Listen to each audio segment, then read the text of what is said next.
Howdy, everybody. Here we are, all ready to take you down to Pine Ridge for another visit with Lum and Abner, brought to you by the makers of Horlicks, the original malted milk. In just a minute, we're going to see what the old fellows are doing tonight. But on our way down to Pine Ridge, I want to advise you to be sure and send in for one of those handsome aluminum flashlights that Lum and Abner are sending out to all Horlicks malted milk users. Send in your request right away. This powerful, really useful little flashlight will come in mighty handy every day of the year. It would cost you 75 cents if you bought it at the store. But here's how you can get it with the compliments of Lum and Abner. Send in the wrapper from a package of Horlicks malted milk powder. You may use the wrapper from any size package, but it must be from a package of Horlicks malted milk powder. Wrappers from Horlicks tablets are not eligible. Well, write your name and your address on the back of this wrapper and enclose 10 cents, which is only to cover the cost of mailing and packing your flashlight. Then, mail your wrapper and dime to Lum and Abner, care of the station to which you are listening. Now, that's simple enough, isn't it? And that's all you have to do to get one of these handsome aluminum pocket-sized flashlights, complete with bulb and battery. Send in your request tonight, folks. Lum and Abner want to hear from every single one of their many friends. And I'm sure that those friends will gladly take advantage of this chance to express appreciation of Lum and Abner and their sponsor, the makers of Horlicks. And now, let's see what's happening down in Pine Ridge. Yeah, there's been nothing but trouble ever since Lum sent Abner's pictures out to the lady applicants at the Pine Ridge Matrimonial Bureau. The latest development is that Abner's wife, Elizabeth, thinking that her husband has really been seriously hurt, put in a claim for damages on an accident insurance policy that he had. Well, as we look in on Pine Ridge today, we find Lum and Abner down at the empty store building, which is being used for headquarters for their matrimonial bureau. The old fellows are very much concerned about the predicament in which they now find themselves. Listen. Oh, it just got me worried to death. I don't know what to do. Well, Abner, you can't go ahead and collect damages from the insurance company when you weren't even in no automobile accident. Well, what am I going to tell them? That adjustment feller's supposed to be out here tomorrow to settle it. I don't know, but I know if you go ahead and collect damages from them, it's obtaining false money under pretense. Yeah. Oh, my goodness. Oh, me. How come Elizabeth to call up the insurance company in the first place? Why, she just happened to run across that accident policy over at the house yesterday, so she just telephoned them right up and told them that I'd been hurt, had both arms broke, and wanted a settlement. She thought that I'd forgot about having a policy. Maybe we could just explain to that adjustment feller that you weren't sure enough hurt and ask him not to tell Elizabeth nothing about it. Yeah, but she'd find out something was wrong, Lum, if they never paid me something. 2 broke arms, why, they'd have to give me something. And she'd just about go in there and tear the place up if they never paid me nothing, and then they'd have to tell her. Granny, this is getting more complicated all the time. Can't tell Elizabeth now. Oh, no, I'd rather go to the penitentiary and have her find out that accident of mine was a fake. Oh, yeah. Looks like you can get yourself into more trouble than Area 1 human I ever seen. I spend half my time getting you out of scrapes. Well, if I never followed your advice, I wouldn't get him in the first place. This whole business started when you sent them pictures of me out to women that wrote into the matrimonial bureau for a husband. Well, I never had no ideas that one woman was going to fall in love with your picture and come down here to see you, though. Well, I never neither, but she did. And then when Elizabeth found out about it and got so mad, why, it was your idea for me to make out like I'd been in an accident and got both arms broke, too. That's right. Blame me with the whole thing. Go ahead. Go ahead. That's appreciation for you. And you was the one that talked me into buying that insurance policy, too, Lum Eddard. Said I ought to have it on account of my wife. If you hadn't have said that, why, I wouldn't have bought it. Just wanted to protect her. Protect her? Yes, sir. I told you ought to have it on account of your wife, but I meant to protect yourself, not her. When she gets on one of them tantrums of hers, you ought to have cyclone, tornado, and every other kind of insurance you can get. Yeah, and if she finds out that my arms ain't sure enough broke, well, I'll need more than that. Yeah. That accident policy may come in pretty handy after all. Well, I ain't going to let Elizabeth know about it. Don't you worry about that, Ron. Well, I don't want you to. No, sir. She'd about found out it was my idea in the first place, and we'd both be into it. Ain't that Dick Huddleston coming up out there? Oh, yeah, he's turning in here, too. Well, I don't know what to tell you to do about this, Abner, just offhand, but we got to study up something before that adjustment feller comes out here. I know that. Oh, yeah. Don't let on now. Don't talk about it none while Dick's in here. Well, howdy, Dick. Yeah, come in, Dick. Howdy. I got some more mail for you here. Well, good. Folks writing in for the flashlight, I reckon. I'm anxious to see who they're voting for president. Yeah. Anxious to see what? Who they're voting for president, me or Long? You must not have heard our announcement on the party line yesterday, Dick. No, I reckon not, Lum. Well, see, me and Abner got in a sort of argument here yesterday about which one of us is going to be president of our Jot Em Down Store when we get it opened up again, so we just decided to let the folks out on the party line do the electing. Yeah, we told them that when they sent in for these flashlights that we're giving away, that they could just write on the back of the wrapper which one of us that they wanted to have office. Yeah. Well, won't that sort of complicate matters? Oh, no. They have to write their name and address on the back of the wrapper anyhow. Won't be no trouble to write mine or Abner's name on there, too. What if they don't want either one of you to hold the office? Well, they don't have to vote on it. Oh, no. It don't make no difference to them. They don't have to say one way or the other. No. It ain't got nothing to do with us giving away the flashlights.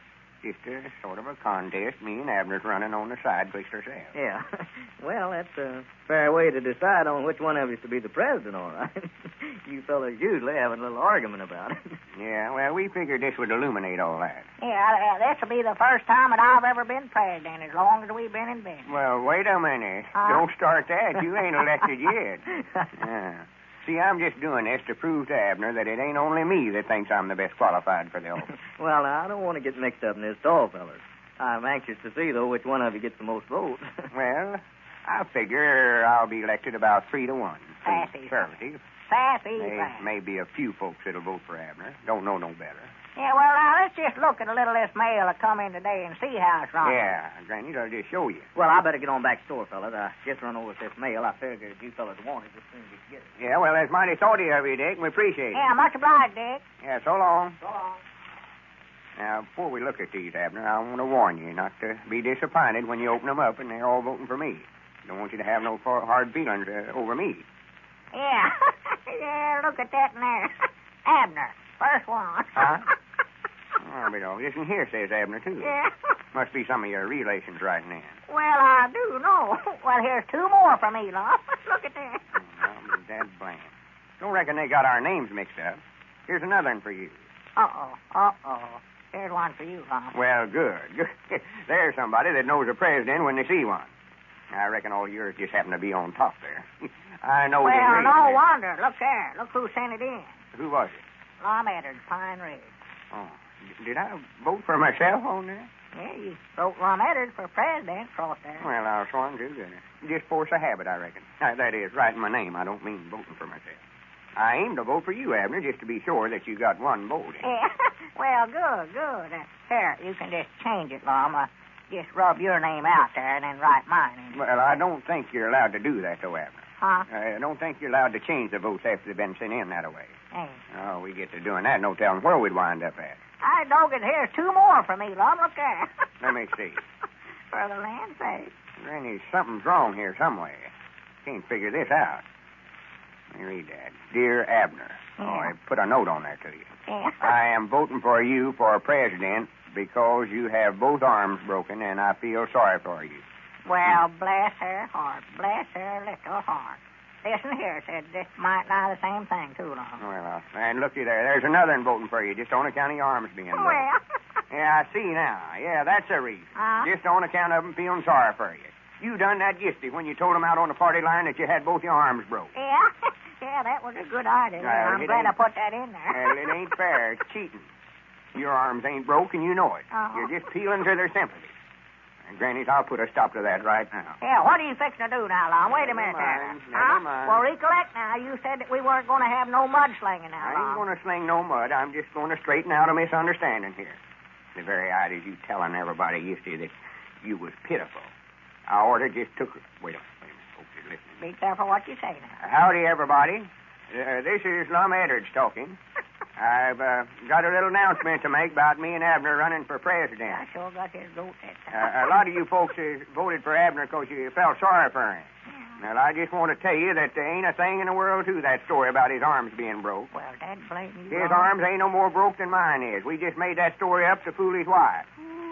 I've always been president of the Jot Em Down Store, and I'm about the only one in the company that knows anything about running it. And I just want to remind you that when you're making up your mind which one of us to vote for, just figure out which one of us is the best qualified for the office and vote for me.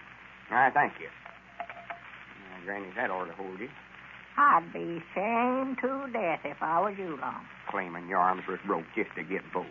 Of all the unfair methods You're just mad because everybody's voting for me. That's the whole trouble, Lum Eddard, and you know it. Well, I put a stop to it, I know that. I'll bet you don't get a vote tomorrow. Blame your ornery hide. They'll see what underhanded methods you've been using, and they'll ever one turn against you. Yeah, I think that's our ring there, Lum. Yeah.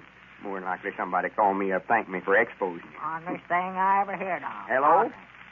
This is Lum Eddard talking. I hope they bought him out. Who? Well, wait a minute. Hold on. Huh? Yeah, but, well, yeah, that was just a joke. What's that? Well, I never meant... Yeah, well, here, you talk to him about it. Here, get up here, Abner. Who is it? It's your wife, Elizabeth. She was listening on the party line a while ago and heard me tell everybody that your arms ain't sure enough broke, and she's just a-burning that telephone up. Well, it looks like Lum has bungled things now, sure enough. Perhaps some of you haven't sent in for a flashlight because you already have one in your house. Well, if I were you, I'd send in and get one of these little fountain pen-sized flashlights, too. These are such handy things, about the size of a fountain pen, you know, and easy to carry around in a coat or vest pocket. For all their compactness, though, these little flashlights are amazingly powerful, really serviceable. It's the same kind of flashlight that costs 75 cents in the stores. But here's how you can get one with the compliments of Lum and Abner. Send in the wrapper from a package of Horlick's malted milk powder. Now, your wrapper may be from any size package, but it must be from a Horlick's malted milk powder package. Wrappers, from Horlick's tablets are not eligible. Write your name and your address on the back of the wrapper and enclose 10 cents to cover the cost of packing and mailing your flashlight. Then, mail your wrapper with your name and address and the dime to Lum and Abner, care of the station to which you are listening. Now, isn't that an easy way to get a fine aluminum pocket-sized flashlight complete with bulb and battery? Send in for a flashlight tonight, folks. Don't put it off until it's too late. If you don't have a package of Horlick's malted milk in your home now, you can get it in either natural or chocolate flavor at your druggist. This is Carlton Brickert, speaking for Lum and Abner and Horlick, who now bid you all good night and good health.